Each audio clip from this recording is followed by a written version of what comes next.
तो जैसा कि स्क्रीन में आप देख सकते हो कैलकुलस का पार्ट 5 जिसमें हम लोग इंटीग्रेशन स्टार्ट करने वाले हैं और इसको भी हम लोग बहुत ही मज़ेदार वे में समझने वाले हैं कि एक्चुअली में ये इंटीग्रेशन है क्या और इसको करते कैसे हैं। ठीक है, तो फिजिक्स में ये बहुत ज़्यादा यूज़ होने वाला ये सब टॉपिक है, मैथमेटिकल फिजिक्स समझ लो। ठीक है, तो जो कि अगर आप लोगों को नहीं समझ में आता है तो आप लोगों को आगे चल करके इन फ्यूचर में फिजिक्स समझना आप लोगों के लिए बहुत ही टिपिकल हो जाएगा। तो चलो यार, इसको भी हम लोग बहुत ही मज़ेदार वे में समझते हैं कि एक्चुअली में ये इंटीग्रेशन होता क्या है। तो ये कैलकुलस का ही पार्ट है।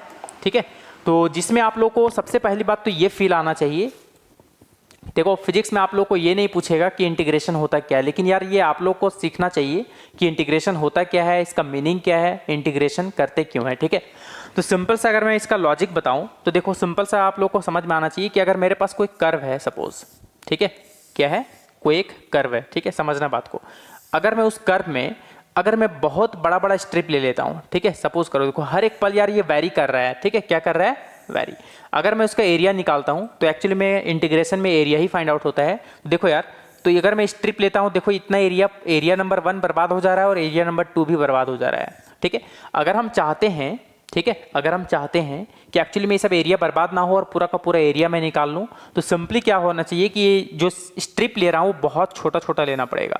इससे क्या होगा देख सकते हो, अभी आप लोग को फील आ जाएगा, देखना। ठीक है, अब देखना यार, देखो इसका जो देखो ये वाला पार्ट, ये वाला पार्ट, देखो ये वाला पार्ट और ये वाला पार्ट देख सकते हो। तो यहाँ पर देखो कि आप जो है एक्चुअली में बर्बाद वाला एरिया देखो बहुत कम हो गया, रिड्यूस हो गया। ठीक है, अगर मैं और भी पतला पतला स्ट्रिप ले लेता हूँ, ठीक है, तो एक्चुअली में एरिया एकदम जो है बहुत ना के बराबर समझ लो कि एक्चुअली में छूटेगा। हालांकि हम लोग पूरा का पूरा यहाँ से ए से लेकर के बी तक बहुत ही इजीली हम लोग एरिया फाइंड आउट कर सकते हैं, लेकिन यार इससे फील नहीं आता है। चलो फील मैं दिलवाता हूँ कि इंटीग्रेशन क्यों करते हैं। ठीक है, चलो आप लोग को थोड़ा सा फील दिलवाने की कोशिश करता हूँ। देखो अगर मैं बोलूँ कि सपोज कि मेरे पास यहाँ सपोज करो कि ये 0 है, ये 1 है, यहाँ पर 2 है, यहाँ पर 3 है, यहाँ पर 4 है, यहाँ पर 5 है, यहाँ पर 6 है। अगर मैं बोलूँ कि मेरे पास एक बॉक्स है, इस बॉक्स पे कोई फोर्स लगा रहा हूँ 5 न्यूटन। ठीक है, अब मुझे 0 से 6 तक जाना है। अगर मैं वर्क डन पूछूँ तो आप लोग बहुत ही मजे वे में वर्क डन निकाल सकते हो, फोर्स इंटू डिस्प्लेसमेंट। और यहाँ पर आप लोग फोर्स इंटू डिस्प्लेसमेंट इसलिए कर पा रहे हो क्योंकि पूरे रास्ते भर में जो है फोर्स का वैल्यू कॉन्स्टेंट है, मतलब वो वैरी नहीं कर रहा है, वो चेंज नहीं हो रहा है। ठीक है, तो यहाँ पर आप लोग कोई फोर्स का वैल्यू कांस्टेंट वाले यानी 5 ले लिए हो और डिस्प्लेसमेंट तो पूरा 6 मीटर तक जाना है, तो ये देखो 30 जूल आप लोग यहाँ से वर्क डन बहुत ही इजीली निकाल पाए। ठीक है, लेकिन यार ये मेन प्रॉब्लम ये नहीं था, प्रॉब्लम तो अब आना शुरू होगा। देखो अभी तक तो कोई प्रॉब्लम नहीं आया क्योंकि फोर्स कांस्टेंट था, तो फोर्स को डिस्प्लेसमेंट से मल्टीप्लाई करके आप लोग बहुत ही मजे वे में आप लोग इसका वर्क डन को फाइंड आउट कर लिए। लेकिन अगर मैं बोलूँ कि चलो वही पाथ है, ठीक है, वही पाथ है और यहाँ पर मान लिया जाए 0 है, ये 1 है, ये 2 है, यहाँ पर 3 है, यहाँ पर 4 है, यहाँ पर 5 है, यहाँ पर 6 है, ठीक है, यहाँ पर 7 है, मान लो यहाँ पर 8 है। ठीक, अगर मैं बोलूँ कि अब मेरे पास बॉक्स था, ठीक है, 0 पे भी था, 0 पे यहाँ पर मान लिया जाए 5 न्यूटन लगाया, बट पूरे रास्ते भर में 5 न्यूटन नहीं लगाया, 0 से लेकर के 2 तक जो है 5 न्यूटन लगा, फिर यहाँ से 6 न्यूटन हो गया, मतलब फोर्स का वैल्यू बढ़ गया। फिर 2 से लेकर के 4 तक जो है 6 न्यूटन था, लेकिन फिर यहाँ से 8 न्यूटन का फोर्स हो गया 4 से लेकर के 6 तक, और फिर यहाँ से हो गया 10 न्यूटन, और यहाँ से 6 से लेकर के 8 तक 10 न्यूटन का ही फोर्स लगा है। ठीक है, अब देखो, अब अगर मैं आप लोगों को बोलूं कि वर्क निकालो फोर्स इनटू डिस्प्लेसमेंट से, तो आप लोग कौन सा फोर्स लोगे यार, 5 न्यूटन वाला या 6 न्यूटन वाला या 8 न्यूटन वाला या फिर 10 न्यूटन वाला? तो यहाँ से किसी को भी नहीं ले सकते हैं। हाँ, जहाँ तक फोर्स का वैल्यू कांस्टेंट है, देखो 0 से लेकर के 2 मीटर तक, ठीक है, इतना डिस्प्लेसमेंट में फोर्स का वैल्यू कांस्टेंट है, तो यहाँ पर हम लोग 5 और डिस्प्लेसमेंट 2 मल्टीप्लाई कर सकते हैं। लेकिन देखो 2 से लेकर के 4 तक यहाँ पर फोर्स का वैल्यू कांस्टेंट है, देख सकते हो, तो 2 से 4 तक मैं यहाँ पर फोर्स इंटू डिस्प्लेसमेंट फिर से लगा लूंगा 6 इंटू 2। ठीक है, 4 से 6 तक देख लो, फिर यहाँ से फोर्स का वैल्यू कांस्टेंट है यानी 8 इंटू 2 प्लस 10 से लेकर के मतलब सॉरी 6 से लेकर के 8 तक देखो 10 न्यूटन का फोर्स लगा, मतलब यहाँ पर भी फोर्स का वैल्यू कांस्टेंट है, इट मीन्स 10 इंटू 2। तो यहाँ पर जो है हम लोग को बहुत बार जो है रास्ते में force into displacement, force into displacement, force into displacement करके सबको ऐड करना पड़ा टोटल वर्क डन के लिए। देख सकते हो 10 प्लस 12 प्लस 16 और 10 टू 20। ठीक है, तो 20, 30, 40, 50, 50, 56 और 258। तो यहाँ पर आप लोग 58 जूल निकाले। हाँ, यहाँ पर तो थोड़ा सा प्रॉब्लम क्रिएट किया लेकिन फिर भी यार आप लोग थोड़ा सा दिमाग लगा करके आप लोग फाइंड आउट कर लिए। पहला केस में तो बहुत ही मजा था कि एक्चुअली में पूरा रास्ते भर में फोर्स का वैल्यू कांस्टेंट था, तो फोर्स इंटू डिस्प्लेसमेंट करके पूरा टोटल पाथ का हम लोग वर्क डन बहुत ही इजीली निकाल पाए, है ना। लेकिन यहाँ पर जो है रास्ते में बहुत बार चेंज हो रहा था, तो हम लोग को यहाँ पर कुछ ऐसा पोजीशन चाहिए था जहाँ पर फोर्स का वैल्यू कांस्टेंट हो। तो यहाँ पर फोर्स का वैल्यू कांस्टेंट था, यहाँ पर था, यहाँ पर था, यहाँ पर था, तो इसका फोर्स को इसका डिस्प्लेसमेंट से मल्टीप्लाई किए, इस फोर्स का इसका डिस्प्लेसमेंट से मल्टीप्लाई किए, इस फोर्स का इसका डिस्प्लेसमेंट से मल्टीप्लाई किए, और इस फोर्स का इसका डिस्प्लेसमेंट से मल्टीप्लाई किए, और सबको हम लोग ऐड कर दिए, टोटल वर्क डन हम लोगों का फाइंड आउट हो गया। अब चलो आते हैं तीसरा, जो कि बहुत बड़ा प्रॉब्लम है, ठीक है। अब देखना समझना बात को। देखो अब अगर मैं बोलूँ कि रास्ते भर में ये रहा, ये मान लो 0 है, ये 1 है, ये 2 है, ये 3 है, ठीक है, ये 4 है, ये 5 है, ये 6 है, ठीक है। अब अगर मैं बोलूँ कि इसका फोर्स का वैल्यू जो है ना पल पल एकदम थोड़ा थोड़ा पॉइंट में ही बदलते जा रहा है, देख सकते हो। तो इसका फोर्स का वैल्यू है मान लो s² + 4, ठीक है, ये है फोर्स। अब देखो यार s यहाँ पर डिस्प्लेसमेंट को रिप्रेजेंट कर रहा है, 0.1 में भी फोर्स बदल रहा है, 0.2 में, मतलब मुझे कोई एक ऐसा रास्ता दिखाई नहीं दे रहा है जहां पर फोर्स का वैल्यू कांस्टेंट हो। तब इस केस में हम लोग क्या करते हैं यार, देखो ध्यान देना।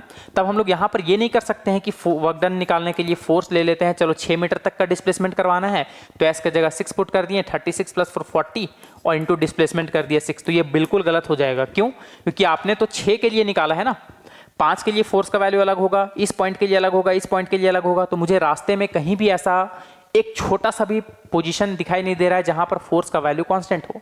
तब हम लोग इस केस में क्या करते हैं, दिमाग लगाते हैं। बोले क्या दिमाग लगाते हैं? देखो यार सिंपल सी बात है, दिमाग यहां पर ये लगाते हैं कि हम लोग यहां पर क्या करते हैं ना कि एक पाथ ढूंढते हैं कि x पे जा करके, ठीक है, x पे जा करके। अब देखो यार मैं 1 पे भी जा करके वो छोटा सा एलिमेंट ले सकता था, 2 पे भी जाकर ले सकता था, लेकिन यार वो एक किसी पोजीशन के लिए होगा ना, तो सभी के लिए मुझे अलग अलग निकालना पड़ेगा। इसलिए बढ़िया है कि हम लोग यहाँ पर वेरिएबल के साथ खेल लें ताकि जो है हर एक पॉइंट के लिए मैं निकाल सकता हूँ उस वेरिएबल के लिए, ठीक है। तो x पे जा करके अगर मैं बहुत छोटा सा एलिमेंट लेता हूँ dx, समझना बात को, ये dx जो है बहुत छोटा सा है। अब बताओ यार अगर मैं x पे जा करके अगर मैं फोर्स निकाल रहा हूँ, ठीक है, तो फोर्स का वैल्यू कितना हो जाएगा देख सकते हो, x² + 4।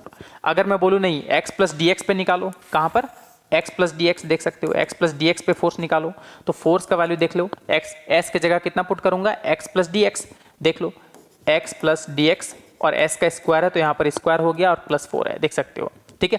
तो देखो यार ये dx इसीलिए इतना छोटा लेते हैं ताकि x में एक छोटा सा वैल्यू को अगर मैं ऐड करूं तो उस वैल्यू में कोई फर्क नहीं पड़े।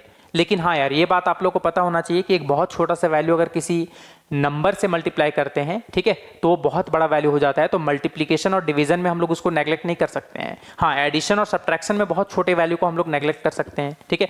तो इस x के लिए ये dx इतना छोटा है, इतना नेग्लिजिबल के बराबर है, तो इसको हम लोग नेग्लेक्ट कर सकते हैं। तो देख लो यार x² + 4 आ जाएगा। इसका मतलब ये है कि ये हमने जो छोटा सा dx माना है, इसमें इस पॉइंट पे भी देखो फोर्स का वैल्यू x² + 4 है, और इस एंडिंग में भी देख लो x² + 4 है। चूंकि dx बहुत छोटा था इसलिए हम लोग यहाँ पर नेग्लेक्ट कर पा रहे थे।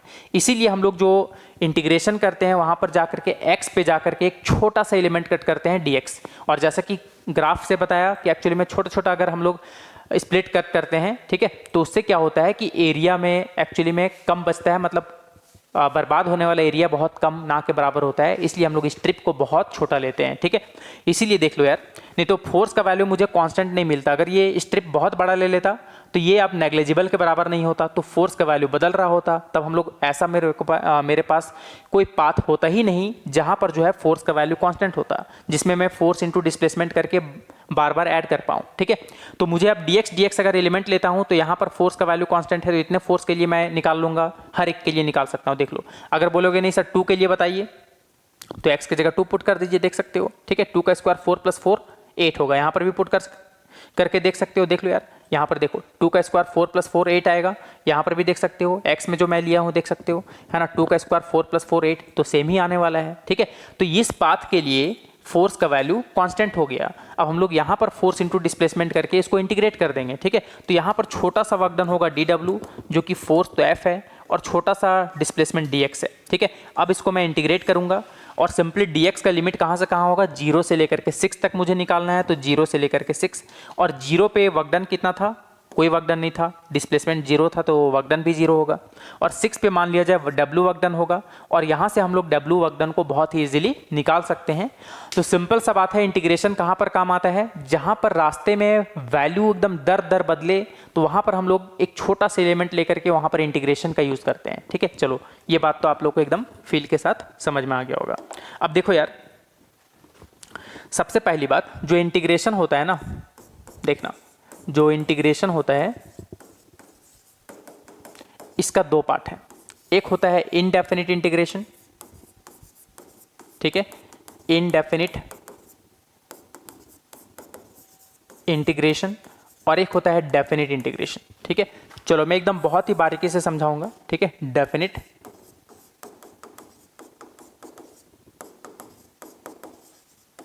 इंटीग्रेशन। ठीक है, इनडेफिनिट इंटीग्रेशन क्या होता है, देखो सिंपल सा मतलब है, देखो इंटीग्रेशन मतलब सांप, ठीक है, समेशन पढ़े हो ना आप लोग, समेशन।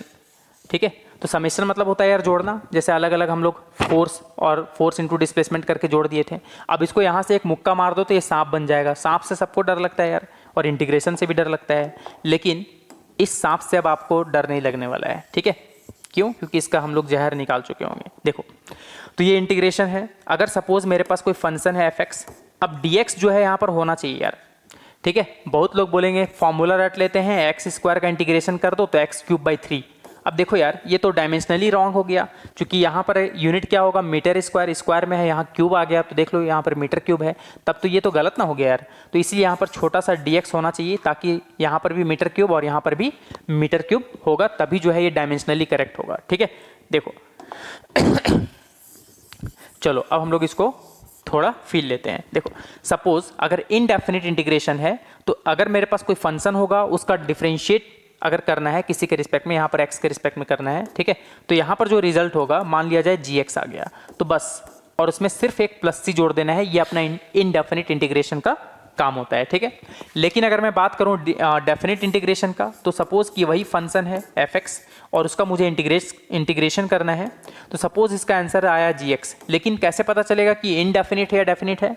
तो इनडेफिनिट में लोअर लिमिट और अपर लिमिट में कोई भी चीज़ वैल्यू नहीं होगा, लेकिन यहाँ पर लिमिट होगा कि a से लेकर के b तक इंटीग्रेट करना है। तो सिंपली जो रिजल्ट आएगा ना, उसमें प्लस सी नहीं जोड़ना है, उसमें लोअर लिमिट और अपर लिमिट पुट करना है। ठीक है, और एक बार क्या करना है, यहाँ पर x की जगह upper limit minus lower limit, तो क्या हो जाएगा देख सकते हो, GB माइनस GA। ठीक है, तो ये फाइनल रिजल्ट हम लोग ला करके छोड़ेंगे। बाकी इंटीग्रेशन कैसे करते हैं हम लोग सीखेंगे, और पार्ट वाइज पार्ट हम लोग जो है इसको एकदम बढ़िया तरीके से समझने वाले हैं। पहले तो हम लोग बात करेंगे इनडेफिनिट इंटीग्रेशन का, उसके बाद हम लोग डेफिनिट इंटीग्रेशन के बारे में सोचेंगे। ठीक है, चलो पहले हम लोग इसका प्रैक्टिस कर लेते हैं। और सबसे पहली बात तो मैं ये बताता हूँ कि एक्चुअली मैं c यहाँ पर क्यों जोड़ा हूँ। ठीक है, यहाँ पर c जो है वो इंटीग्रल कांस्टेंट है, यहाँ पर एक कांस्टेंट वैल्यू है। बोले ये आता क्यों है, चलो देखो समझना बात को। आप लोग आ जाओ बचपन में। बोले बचपन में क्या, जैसे याद होगा कि अगर मेरे एडिशन और सब्ट्रैक्शन एक दूसरे का रिवर्स प्रोसेस होता है। अगर मेरे पास कोई एक नंबर है 5, ठीक, अगर मैं बोलूँ कि इसमें 2 ऐड कर दो, तो 5 + 2 कितना हो जाएगा 7। अब जितना से ऐड किया हूँ उतना ही से अगर मैं सब्ट्रैक्ट कर दूँ रिजल्ट में, तो देखो क्वेश्चन के रूप में वापस आ जाएगा। इसका मतलब है कि एडिशन और सब्ट्रैक्शन एक दूसरे का रिवर्स प्रोसेस है। ठीक उसी तरह से कैलकुलस में डिफरेंशिएशन और इंटीग्रेशन जो है, ये दोनों भी एक दूसरे का रिवर्स प्रोसेस है। बोला अच्छा ये बात है। हाँ देखो यार, अभी मैं थोड़ा सा आप लोग को फील दिलवाता हूँ ताकि आप लोगों को चलो फील आ जाए। देखो इंटीग्रेशन कैसे करते हैं ये बात आप लोग को थोड़ा सा मैं बता देता हूँ, देखो ताकि आप लोग इस चीज़ को समझ पाओ। ठीक है, देखो अगर मैं बोलूँ differentiation of x⁴n with respect to x, differentiation तो यार आप लोग जानते हो पावर सामने और पावर में से कम होता है। उसी तरह से x⁴n का इंटीग्रेशन अभी रट लो। ठीक है, क्या होता है देखो, x⁴n का इंटीग्रेशन करना है ना, तो x⁴n+1/n+1। ठीक है, ताकि आप लोग को ये बात समझ में आ जाए कि डिफरेंशिएशन और इंटीग्रेशन एक दूसरे का रिवर्स प्रोसेस होता है। जैसे अगर मैं बोलूँ डिफरेंशिएशन करो x⁴50 का विथ रिस्पेक्ट टू x, तो क्या लिखोगे, पावर सामने और पावर में से एक घट जाएगा, तो 50 x⁴49। लेकिन अगर मैं बोलता कि x⁴50 का इंटीग्रेशन करो यार, तो क्या करोगे, x⁴50 है ना, तो एक जोड़ देना है 51/51, नीचे भी वही चीज़ लिखना है सेम, और यहाँ पर एक प्लस सी जोड़ते हैं। अब क्यों जोड़ते हैं ये अब आप लोगों को एकदम फील के साथ समझ में आएगा। चलो देखो समझना बात को। जैसे मेरे पास ना सपोज करो कि x का पावर 5 कोई क्वेश्चन था, समझना बात को। अगर मैं बोलूं कि इसको डिफरेंशिएट कर दो, differentiate with respect to x, ठीक है, तो बताओ यार dx का power 5 with respect to x कितना हो जाएगा? Differentiation of x with respect to x, differentiation of x to the power 5 with respect to x कितना होगा? देख सकते हो, पावर सामने और पावर में से कम, यानी 5x टू द पावर 4। अगर मैं बोलूँ इसको इंटीग्रेट कर दो यार, क्या कर दो? इंटीग्रेट कर दो। अब देखो इंटीग्रेट करने से क्या होगा? सांप आएगा इसमें, देख लो 5x x का पावर 4, ठीक है, विथ रिस्पेक्ट टू x। अब बताओ यार, जिस तरह से डिफरेंशिएशन में कांस्टेंट टर्म बाहर आता है, उसी तरह से इंटीग्रेशन में भी कांस्टेंट टर्म बाहर आ जाएगा, तो क्या हो जाएगा? 5। अब ये इंटीग्रेशन हो जाएगा x टू द पावर 4 का x के रिस्पेक्ट में, ठीक है। अभी मैं बताया था इंटीग्रेशन का फॉर्मूला क्या होगा, देख सकते हो 5, और ये हो गया x का पावर 5/5, और देखो ये 5 से 5 उड़ गया, और देखो ये क्वेश्चन के रूप में वापस आ गया। इसका मतलब ये है कि differentiation and integration both are reverse process, ठीक है, दोनों एक दूसरे का क्या होता है? रिवर्स प्रोसेस होता है, ठीक है। ये बात तो आप लोग को एकदम फील के साथ समझ में आ गया होगा। बोले हाँ ठीक है, लेकिन ये प्लस सी क्यों आता है? चलो अब देखो आप लोगों का जवाब यहाँ पर मिलने वाला है, ठीक है। देखो अब समझना, जैसे मैं एक और क्वेश्चन दिया हूँ, x का पावर 5 + 7, ठीक है। अब मैं बोलूँ इसको डिफरेंशिएट करो, differentiate with respect to x, तो डिफरेंशिएशन तो यार आप लोग कर सकते हो, x to the power 5 + 7 with respect to x, तो कितना होगा यार? पावर सामने, पावर में से कम, और कांस्टेंट का तो डिफरेंशिएशन 0 होता है। बोले हाँ यार बात तो सही है। अब बोलो इसका इंटीग्रेशन कर दो, ठीक है, तब तो क्वेश्चन के रूप में वापस आना चाहिए यार। बोले हाँ आना तो चाहिए, तो 5x का power 4 with respect to x, जरा बताओ इसका रिजल्ट क्या आएगा? कांस्टेंट टर्म बाहर, और x का पावर 4 का इंटीग्रेशन x का पावर 5/5, देख लो 5 से 5 कट गया, रिजल्ट आ गया x का पावर 5। क्या क्वेश्चन के रूप में वापस आया? बोले नहीं यार, +7 तो गायब हो गया। बस यही चीज़ आप लोगों को समझ में आना चाहिए कि जब मेरे पास कोई फंक्शन है तो उसमें अगर कांस्टेंट टर्म है तो डिफरेंशिएशन अगर करूं तो वहां कांस्टेंट टर्म गायब हो जाता है, और अगर वापस इंटीग्रेट करूं तो वो कांस्टेंट टर्म नहीं आता है वापस। इसीलिए जो है अपने से यहाँ पर +c जोड़ा जाता है इंटीग्रेशन में, ठीक है, इनडेफिनिट इंटीग्रेशन में। क्यों? क्योंकि रास्ते में जो है कांस्टेंट टर्म कहीं कुंभ का मेला में बिछड़ जाता है ना, भुला जाता है, तो इसीलिए मैच करवाने के लिए हम लोग अपने से क्या करते हैं? +c जोड़ देते हैं। तो ये बात एकदम दिमाग में बैठा लो कि इनडेफिनिट इंटीग्रेशन में +c जोड़ना होगा, ठीक है। कैसे पता चलेगा कि वो इनडेफिनिट इंटीग्रेशन है? उसमें लोअर लिमिट और अपर लिमिट नहीं होगा, ठीक है। चलो ये बात तो आप लोग को समझ में आ गया। अब देखो यार, जैसा कि बताया कि डिफरेंशिएशन और इंटीग्रेशन एक दूसरे का रिवर्स प्रोसेस है, तो क्या सारा फॉर्मूला मेरा डिफरेंशिएशन वाला काम आएगा? हाँ बिल्कुल आएगा, देख सकते हो। देखो यार मैं दोनों तरफ पार्टीशन करता हूँ, समझना और लिखते चलना, ठीक है। पहला फॉर्मूला देखो, differentiation of x to the power n with respect to x का बताया था, पावर सामने और पावर में से कम, ठीक है। लेकिन अगर आप लोग इंटीग्रेशन में हो ना, तो x to the power n का इंटीग्रेशन याद रख लो, क्या होता है?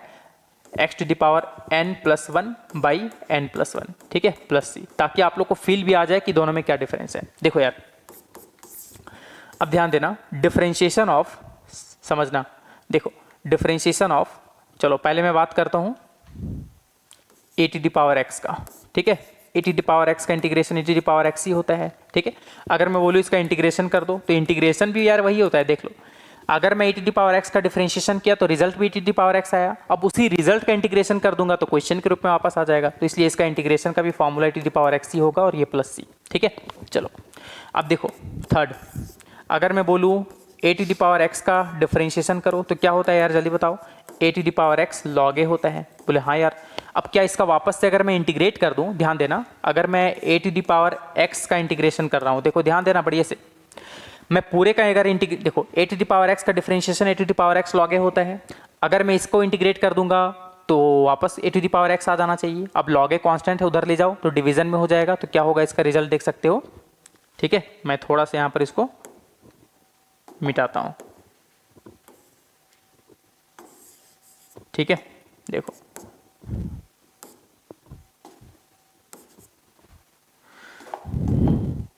देखो यार क्या था ये, a to the power x log a।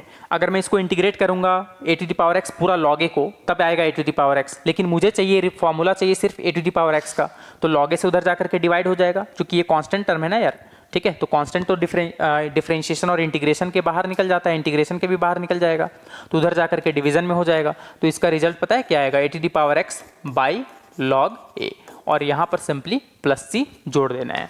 चलो बहुत बढ़िया। अब क्या करें, अब देखो डिफरेंशिएशन ऑफ log x, ठीक है, बेस अगर e है log x होता है, अगर मैं log x का डिफरेंशिएशन करता हूँ तो 1/x आता है, तो पता है 1/x का इंटीग्रेशन भी रिवर्स प्रोसेस हो जाएगा, मतलब ये log x होगा और टू दी बेस e होगा, ठीक है। चलो ये बात तो आप लोग को समझ में आ रहा होगा कि एक दूसरे का रिवर्स प्रोसेस है। चलो यार इसको पहले स्क्रीनशॉट ले लें आप लोग। चलो अब देखो नेक्स्ट, ठीक है। चलो मैं फिर से पार्टीशन कर दे रहा हूँ यहाँ पर।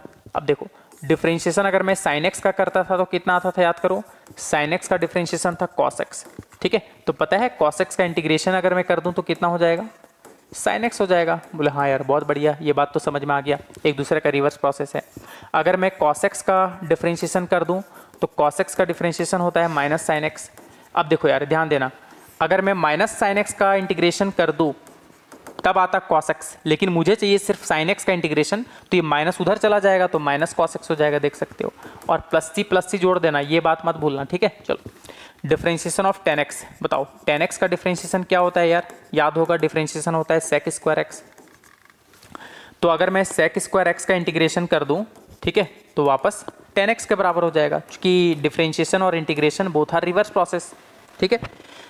cosec x का कर लो डिफरेंशिएशन ऑफ cosec x, तो cosec x का होता है minus cosec x into cot x, ये होता है यार। अब अगर मैं बोलूं कि cosec x into cot x का इंटीग्रेशन कितना होगा यार, देख सकते हो।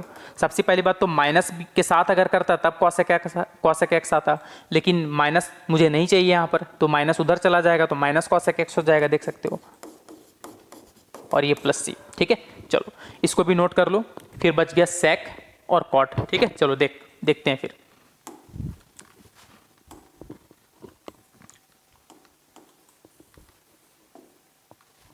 ठीक है चलो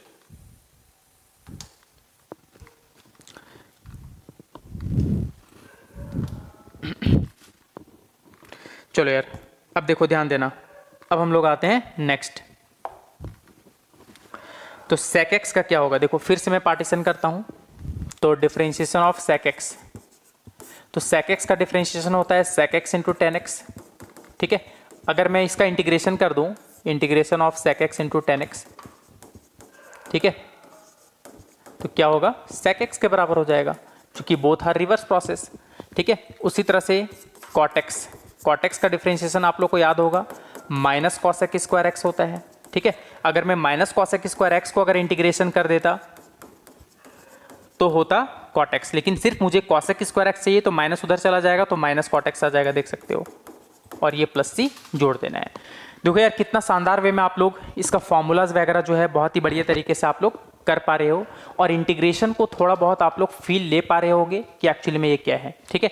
चलो कैसे करते हैं ये बात आप लोग को एकदम बढ़िया तरीके से मैं सिखा दूंगा, ठीक है, ये बात तो एकदम समझ में आ जाएगा। चलो तो उम्मीद करता हूं कि इंटीग्रेशन का जो कॉन्सेप्ट है ये आप लोग को बहुत ही बेहतरीन तरीके से समझ में आया होगा, और हम लोग वीडियोस को ज़्यादा लंबा नहीं रखेंगे, ठीक है। तो यार धीरे धीरे हर एक चीज़ को सीखा जाता है, और अगर आप लोग पर डे अगर कुछ ना कुछ सीखोगे तो एकदम गारंटी है कि आप लोग के पास कहावत भी है, बूंद बूंद से घड़ा भरता है। अगर एक ही बार में अगर मैं पढ़ा दूं तो आप लोग को ये भी फील नहीं आएगा, ठीक है। तो यार एक साल का बहुत लंबा टाइम होता है, अगर आप लोग सीखते चलो, ठीक है। तो मैथमेटिकल वाला में थोड़ा बहुत वैसे भी स्लो ही चलना चाहिए, क्योंकि यार ये कॉन्सेप्चुअल होता है, और ये अगर स्किप हो गया तो समझ लो पूरा चैप्टर में आप लोगों को इसका समझ लो कि भुगतना पड़ेगा, ठीक है। तो इसलिए हम लोग बढ़िया तरीके से सीख रहे हैं। तो उम्मीद करता हूं कि आप लोग को ये वीडियो बहुत ही बढ़िया लगा होगा, और ऐसे ही वीडियोस के लिए हमारे चैनल को सपोर्ट करें। तो मिलते हैं नेक्स्ट वीडियो में, आज के लिए इतना ही, थैंक यू।